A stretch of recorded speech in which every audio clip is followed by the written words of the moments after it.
please welcome the President of the United States, Joe Biden, and the National Association of Counties, President Larry Johnson.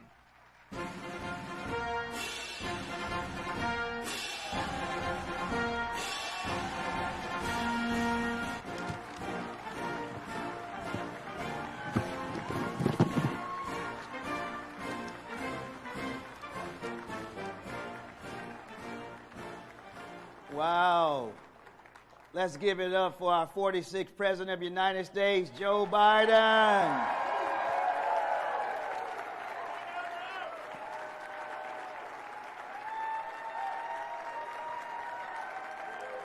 All right. Thank you all so much. It is my great honor to be with our president. He began his public service career in county government, New Council County, Delaware Council. He's community-minded, business-focused, and has a human service heart. He understands county government.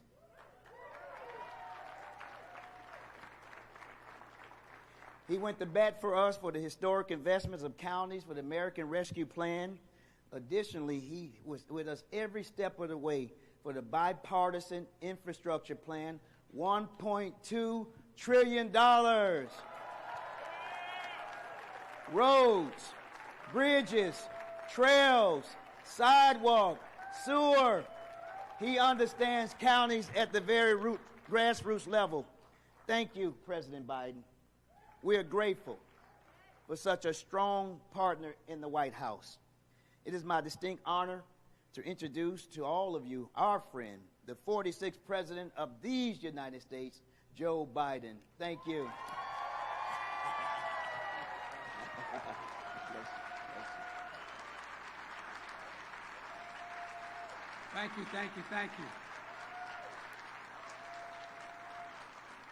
Thank you. Folks,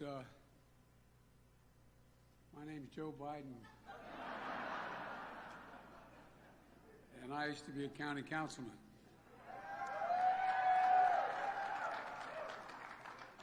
And I ran for the Senate because it was too damn hard being on the council. It's great to be back with you all. Commissioner Larry Johnson of DeKalb County, Georgia, thank you for your leadership.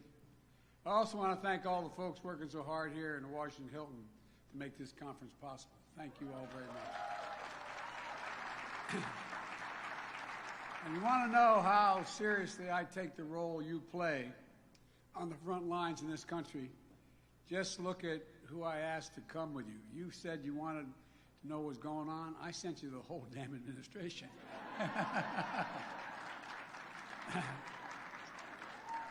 Yeah, secretaries, 3 secretaries, an administrator, Reagan at EPA, Gene Sperling leading the rescue plan implementation, Mitch Landrieu, who's leading the implementation of the infrastructure law, and you all know Julie Rodriguez, my director of intergovernmental affairs, and along with a number of other key deputies and leading my economic strategy.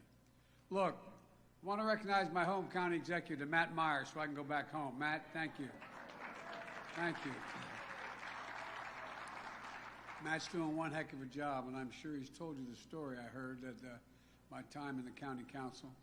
You know, I don't know about you all, but commissioner, councilman, whichever your title is, you knock on the door and say, my name is Joe Biden, I'm a candidate for the county council. They look at you like, okay. And you're wondering what the county council does, aren't you? Well, it affects their lives more than anybody else's. I know it really does. You're involved in everything. When a constituent called, she said, I represented we have one county that has 60% of the state's population, and we had 6 councilmen. So a councilman's district was 7 times bigger than a House member, and in the state house, and 3 times bigger than a state senator. And I represented a middle-class district to a working-class district, but there was one very wealthy neighborhood. And I got a call one night. A woman said to me, obviously not of the same persuasion as I was politically, called me and said, there's a dead dog on my lawn. And I said, yes, ma'am. I said, have you called the county? He said, yes, they're not here. And I said, well, I'll get him in the morning. She said, I want it removed now. I pay your salary. So I went over.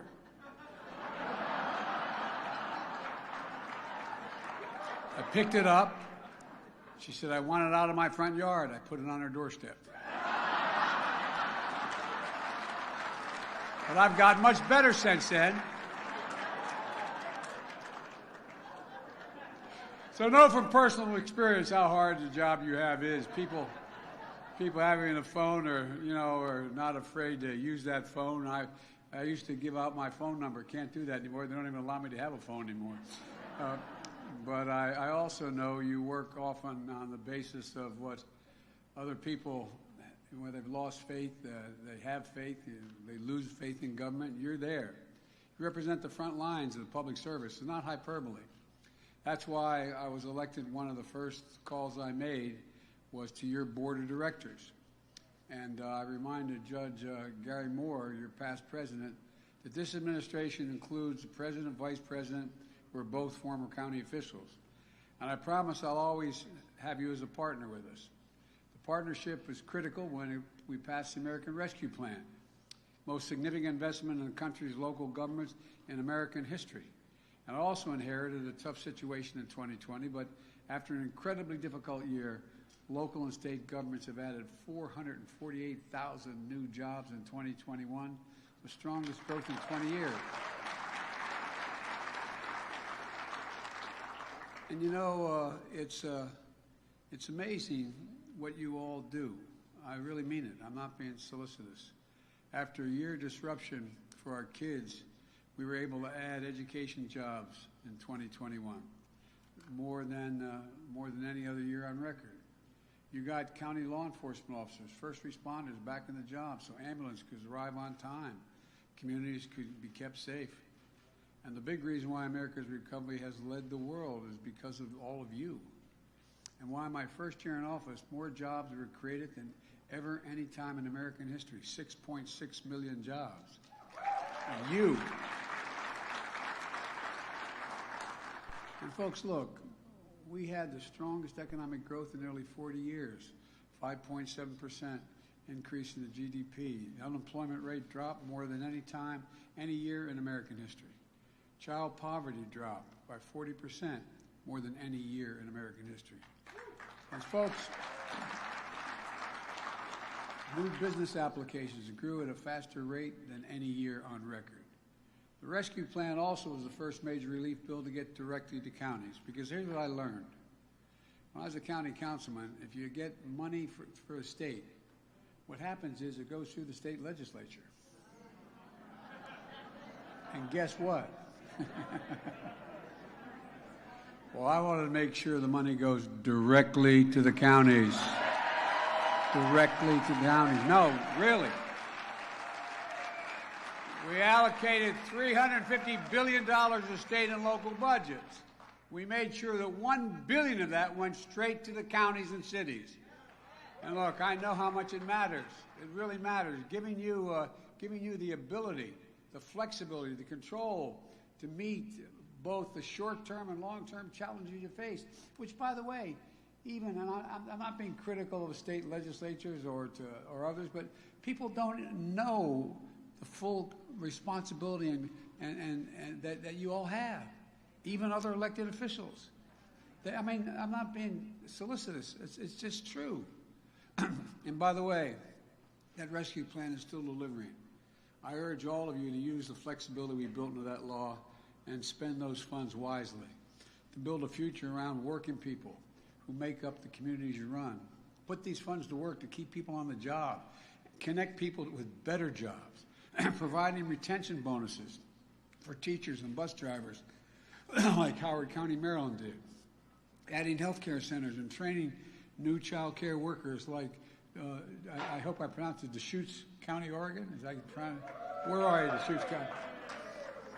Well, what you did matters. Helping unemployed parents get back to work by covering child care costs, like Oakland County, Michigan did. Reducing gun crime by retaining police officers like DeKalb County did in Georgia. Expanding community violence prevention programs like King County did in Washington. ensuring people get the full benefit of one of the most consequential tax cuts for working families in our history. We expanded the child care tax credit, the earned income tax credit, included in the rescue plan. In the past, if you paid taxes and you had a good income, you could deduct $2,000 per child. So if you're making $200,000 a year and you had 3 kids, you got to deduct $6,000 off the taxes you owed. Well, that's fair. But guess what? If you're making minimum wage and you had 4 kids, you didn't get anything. It wasn't refundable. You didn't pay $8,000 in taxes. There wasn't what you could you couldn't reduce your taxes. So we made sure it was refundable. Because guess what? It's just as hard for a firefighter or a teacher or a cop who has the benefit of that tax break to raise his kids as it is for a wealthy person to raise their kids. No, and by the way, it's not a criticism of the wealthy. It's just to think about it. Think about it. It was well intended originally when the child care tax credit, when the child tax credit existed, or early on, because you said, well, we got to give a break for raising kids. But I remember it used to drive my dad nuts because we had 4 kids. It was a lot less. It was less than $1,000 then. But you know, if you're making what was $12,000 a year, that was like making 40 now or 50. If you're making that kind of money, you didn't have any taxes you could deduct it from. So there wasn't any benefit for your kids. Look, that's why the American Rescue Plan, we didn't expand the amount. We expanded the amount, but even if we don't expand the amount, middle class tax cut, we made it refundable. So you get paid back what you would have had to pay and what you got to deduct if you made more money. So the money you go directly into your pocket, help you with your kids. That's why I'm so thankful for counties like Salt Lake County and Miami-Dade County created programs to help lower income folks who typically don't even file taxes because they're below minimum wage or don't have any income to get the assistance they need, but they have to file in order to get the assistance. You all reached out and said, look, you have a benefit coming, but you got to file taxes, and you help them do it. And I used to have a friend who was a great basketball player back in the days when Providence had great teams, Providence College. No, I mean, they had some superstars at the time. His name was Pete McLaughlin. And he wasn't, he passed away, but it wasn't he used to say, he wasn't the sharpest academic candle on the table, but he knew what was going on. And he knew how to, he said, you know, he had an expression, you got to know how to know. I can take you into the greatest library in the world, the Library of Congress. You don't know how to read the card catalog, it's useless to you. You got to know how to know. So you're helping people know how to get into what they need. It's all about making sure people have more economic difficulty raising their families can finally get a benefit the wealthier people get in the tax burdens and the child tax credit. But look, another thing that funding can support, thanks to the bipartisan infrastructure bill, is jobs. It's going to create several million jobs. Folks, look, it took a long time, a lot of administration, but we finally passed a bipartisan infrastructure bill. Everybody.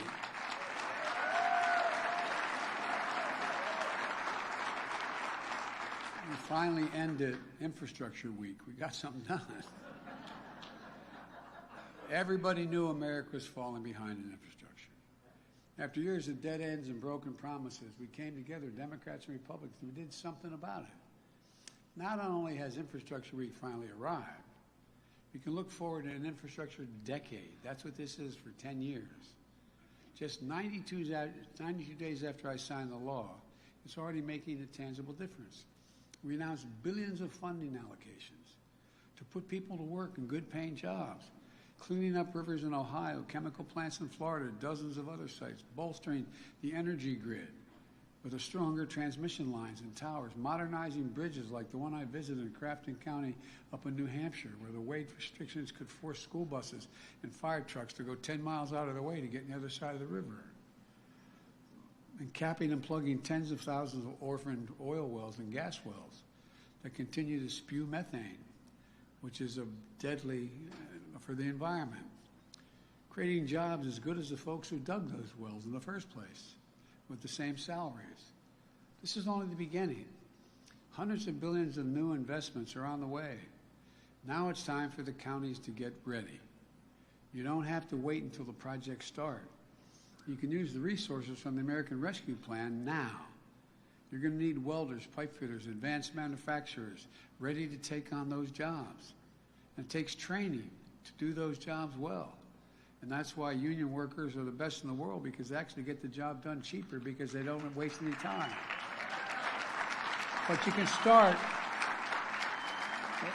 I know you all know, but you can start those rescue plan funds now by building pathways to better jobs through union-based apprentice programs and on-the-job training.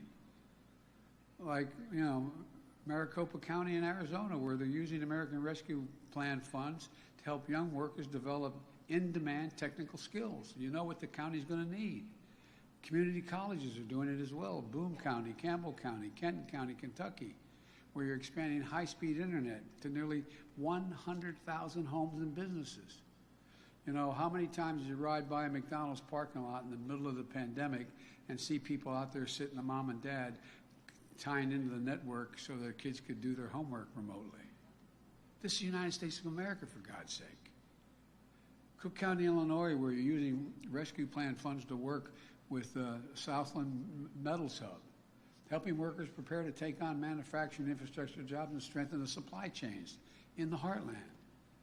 Rescue plan funds we deliver to your counties. They can help each of you build a strong, diverse workforce you'll need to take up on these infrastructure jobs, so that more families can deal themselves in to this booming economy.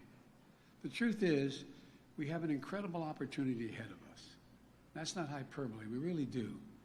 We still have a lot of work to do to put together what we've proven, that we can get big things done in this country bipartisanly. And we know the challenges still remain. We're still fighting a deadly virus. We still need more people to get vaccinated and boosted. But thanks to your partnership, we've gone from 2 million people vaccinated when I got elected to 215 million people vaccinated.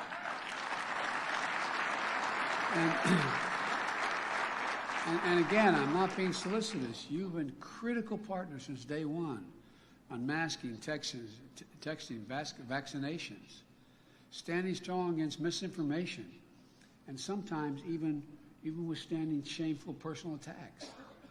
Through it all, you've led with patriotism and resolve, and you've saved lives. Another challenge we face is easing the burden on working families. There's real inflation. And if you're in a working class family, it hurts. That's why my Build Back Better plan, what it's all about. Look, families are getting clobbered by the cost of everyday things. You know, I know that gas and food prices are up. We're working to bring them down. I grew up in a family where the price of the pump was felt in the kitchen. Everybody knew. Everybody felt it. I understand. These are necessities, but they're not the totality of what family needs.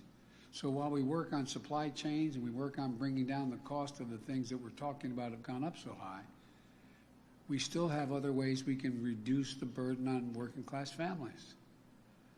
They still have to pay for child care. Families can spend as much as $14,000 a year in some part of the country for child care.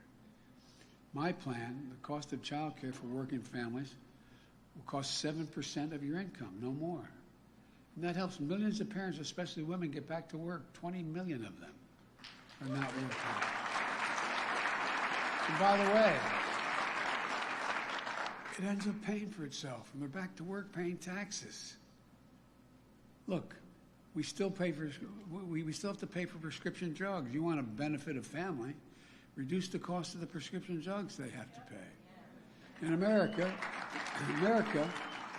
we pay the highest price for prescription drugs in the world, of any developed nation in the world, about 2 to 3 times what other countries pay. Let me give you I can give you hundreds of examples. Let me give you one. One anti-cancer drug to treat leukemia and lymphoma that costs $14,000 a month in the United States. That same exact drug by the same drug company, that drug sold in France costs $6,000. $6,000. Those of you who live on the Canadian border, You know, you cross the border, you can buy the same drug for a hell of a lot less than you can buy in the United States. Same manufacturer. Or take insulin. The cost of drug companies to provide insulin, a vial of insulin, costs less than $10 to make. But there are many families, like families I met last week in Culpeper, Virginia, paying $300 per vial for medicine they need every single day for type 1 diabetes. If they have good health care coverage, this family does, but they still have to pay $5,600 for prescriptions before their insurance kicks in. Think about that. 200,000 American children with type 1 diabetes. Think about being one of those parents. You don't have insurance, but you know your child to live needs that insulin. How do you look that child in the eye when you don't have the income or you don't have the insurance? What do? Not only you worry your child may die, but you're stripped of your dignity. You're stripped of your sense of who you are, not being able to afford that child's needs.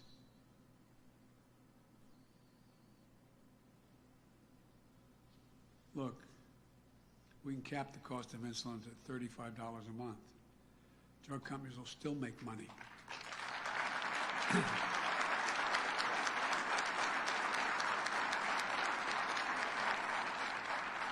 Let me digress just for a moment. I started the Cancer Moonshot, which I worked very hard on in the administration I served in last. And I held conferences all over the country with literally thousands of people, and at the same time on doing it virtually.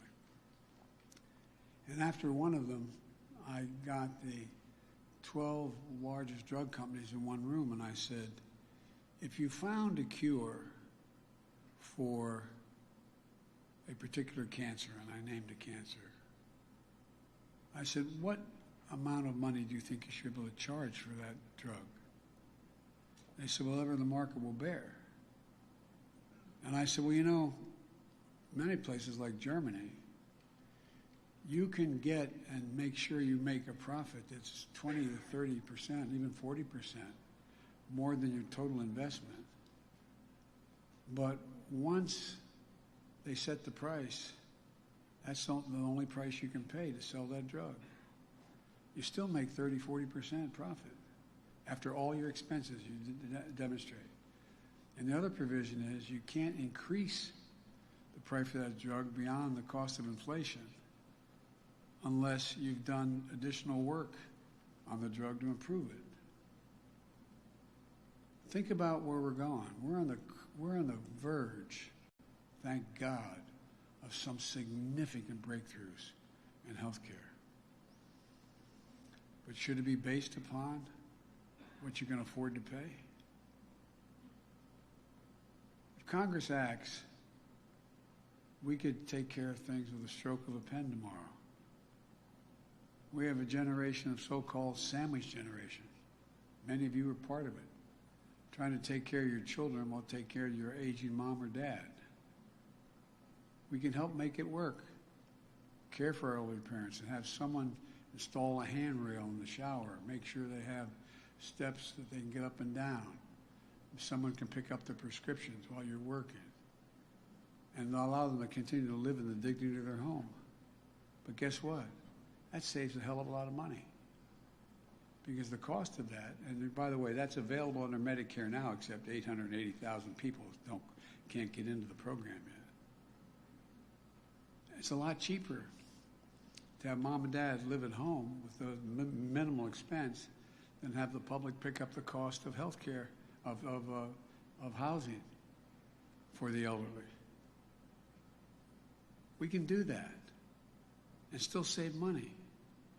So when they put their heads in the pillow at night, they can have peace of mind. I'm going to work like the devil to bring gas prices down. We're going to keep working to strengthen the supply chain and bring the cost of every good down, particularly food and automobiles. But you know the best news of all this? Nobody earning less than $400,000 a year will pay an additional penny in taxes for any of these services. We can do it without increasing the deficit. As a matter of fact, last year we reduced the deficit by $300 billion.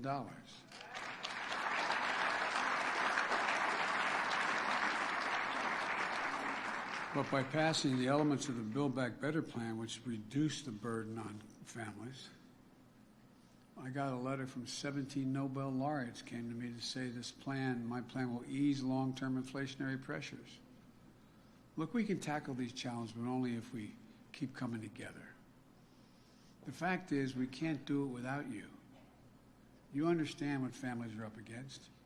You understand the cost if we fail to act. You need your voices, the county officials helping us folks understand what our communities need. If we can get this done, there's no limit to what America can achieve. So let's get working people a better chance than they've had, the quality they deserve, by investing in the future of every county. Let's face these challenges head on, but let's keep building back better. We're the only country in the world where whatever crisis we've gone through, we've ended up on the other side better off than we were before we got into the crisis. We're the only one. And folks, let me say one other thing. I had a group of 8 major utilities come to see me to tell me they wanted to see the Build Back Better plan put in place, even though they knew they were going to pay higher taxes. Corporate taxes would go up to 24%. You know, there are, of the major Fortune 500 companies, there are 52 that made over $40 billion, didn't pay a single penny in tax. Look, I'm a capitalist. I think you should be able to go out and make $1 million or $1 billion if you have the capability. But just pay a little bit. Pay your fair share. No, I'm serious. I'm serious. And that's why we're getting so much support for the things we're doing. That's why, for example, and it's major corporations coming to us. For example, you ride through some fields in Ohio, and it looks like there's nothing there except beautiful land stretched out. Well, guess what? An outfit called Intel came to me and said, we want to invest $20 billion in those fields, creating 7,600 jobs to build a facility and 3,500 jobs permanent. Average salary of those permanent jobs, $135,000 a year. You know what they're doing? They're going to make computer chips. Because our automobile industry, 1/3 of inflation is a consequence of the cost of automobiles going up. Why are they going up? We invented the computer chip, but we don't make it. We have to get it from everyone from Taiwan to China to other places. Look, we can do this. We can do this by reasserting who in God's name we are. The United States of America. There's nothing, I mean this from the bottom of my heart, there's nothing beyond our capacity. There's nothing we cannot do if we do it together. That's always been who we are. This is the United States of America. You can make $1 million and still pay your fair share, and everybody. When have you ever seen, I was talking to somebody, I said, you go through, I'm a neighboring state of New Jersey from Delaware. My area is down by the shore. You ride through an intersection where there's a big circle and 4 or 5 roads coming off of it.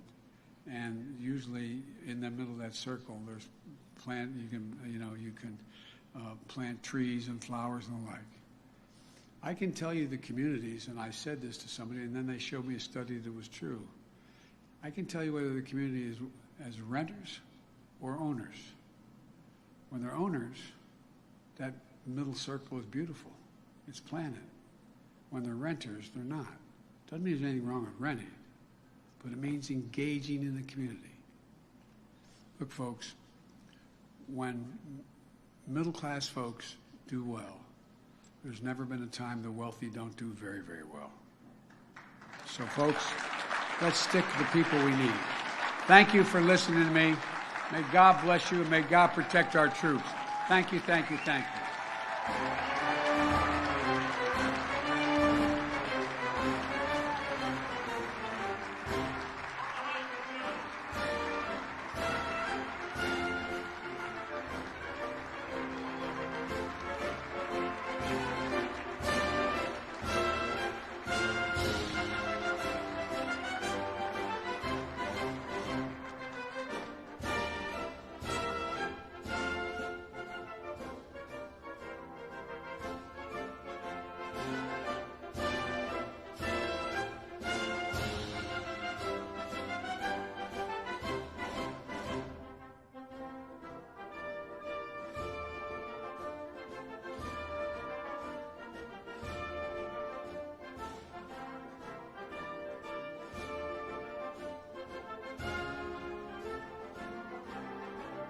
Hold up, 1 second, 1 second. Got a couple announcements.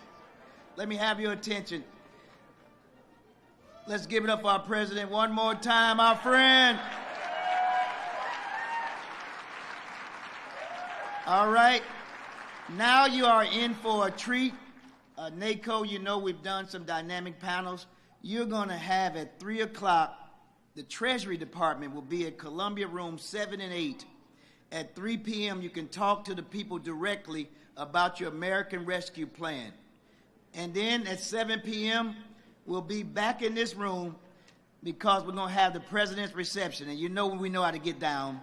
Enjoy the rest of your day, and God bless you all.